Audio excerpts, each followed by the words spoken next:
So, you're standing in the grocery aisle, looking at millets, and you see two bags, roasted and unroasted. It feels like a small thing, right? But you gotta wonder, does one have more nutrients? Can one totally mess up your recipe? Let's figure out if this choice really is a big deal. I mean, it seems like such a tiny detail, doesn't it? But trust me, picking between roasted and unroasted millet can literally change everything. The flavor, the nutrition, and yeah, even the kinds of dishes you can successfully make.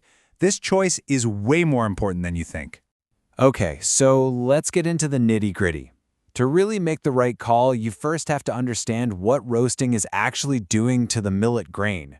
It's a pretty straightforward process, but man, the effects are significant. At its heart, roasting is just cooking with dry heat. Think about toasting nuts or coffee beans. The whole point is to bring out that amazing, rich flavor and smell. But that process always has a trade-off. It changes the grain from what it was, from its natural state. The impact of roasting really just comes down to three things. Number one, it changes the flavor.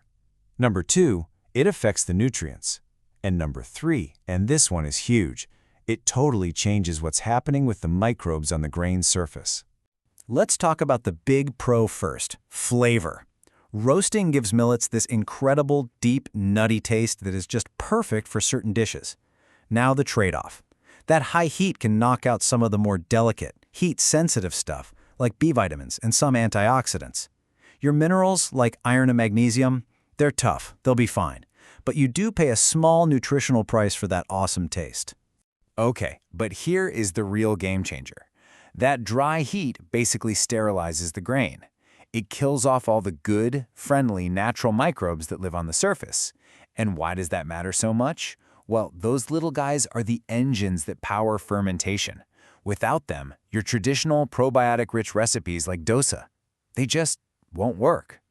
All right, now for the main event. Let's put these two side by side. It's a head-to-head showdown between roasted and unroasted millets, looking at everything from nutrition all the way to flavor.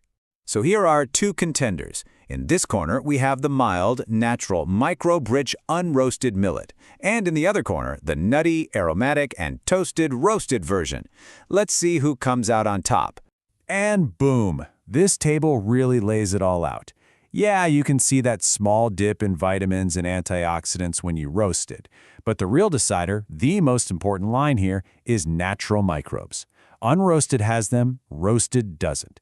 And that one single difference changes everything. It dictates the gut health benefits, and it totally dictates what you can and can't cook. So if your number one goal is getting the most nutrition possible, and you want to make those amazing gut-friendly fermented foods like dosa or Ambali, the choice is just crystal clear.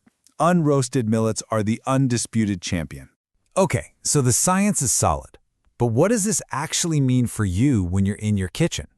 Let's make this super practical. Here's a simple guide. Use this millet for that dish. Here it is, your official kitchen cheat sheet. For anything that needs to ferment, anything that relies on those natural microbes, we're talking Ambali, dosa, idli, you absolutely need to use unroasted millet, period. But for those quick, instant dishes where you really want that deep, nutty flavor to pop, like upma, khichdi, or even ladus, roasted is your go-to. But hang on, what if you've only got roasted millets at home? Or what if you just really prefer that nutty flavor, but you don't want to miss out on the good stuff from fermentation? Well, don't worry. It turns out there's a pretty brilliant hack for that. I mean, this happens all the time, right? You're all geared up to make a beautiful, fluffy, fermented dosa batter.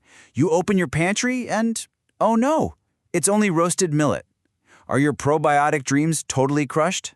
Not at all. The secret is just a little bit of simple science. Think about it. Since roasting killed off the natural microbes, you just need to add them back in. We're going to re-inoculate the grain. You're basically giving it a kickstart by adding a live culture. You're bringing the party to the grain. And here's the easy fix. First, when you go to soak your roasted millet, just add a little starter. A couple of tablespoons of some old dosa batter or even some buttermilk works like a charm. Then, you just have to give it a little more time. Extend that soak to at least 8 to 12 hours. Now, While it's soaking, just give it a gentle stir every couple of hours. That helps get those new microbes mixed in everywhere. And after that, you're golden. Just go ahead with your recipe exactly like you normally would. The fermentation will be totally back on track. It's really that easy.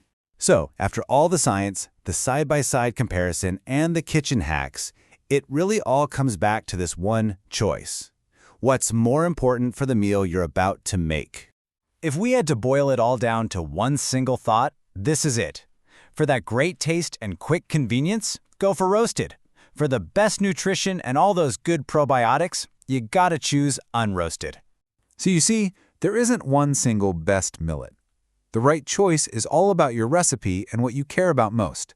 And the best part is, now you have all the info you need to make that choice confidently. And that brings us right here to the final question. The next time you reach for that bag of millets, whether you're making a rich, hearty khichdi or a light fermented dosa, what are you going to choose?